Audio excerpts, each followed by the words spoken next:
নাম শাহজাহান ভূঁইয়া, তবে সবাই তাকে চেনেন জল্লাদ শাহজাহান নামে। ছিলেন নরসিংদীর পলাশ উপজেলার গজারিয়া ইউনিয়নের ইছাখালী গ্রামের বাসিন্দা। বাবার নাম হাসেন আলী ভূঁইয়া।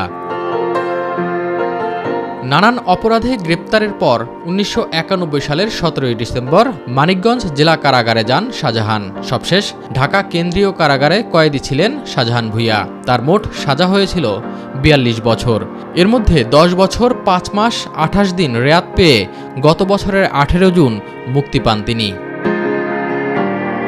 ৩২ বছরের কারাগার জীবনে ২৬ জনের ফাঁসি কার্যকর করেন জল্লাদ শাহজাহান।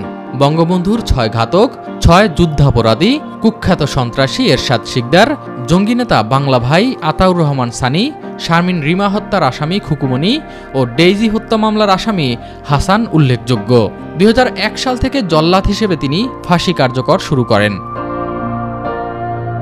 কারাভোগ শেষে মুক্তি পাওয়ার পর এক তরুণীকে বিয়ে করেছিলেন শাহজাহান, কিন্তু কয়েক মাস সংসার করার পর তাদের বিচ্ছেদ হয়ে যায়।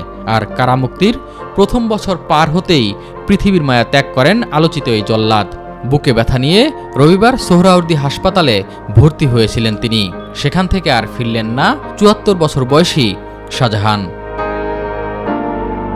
এস এম আরিফ, মাই টিভি।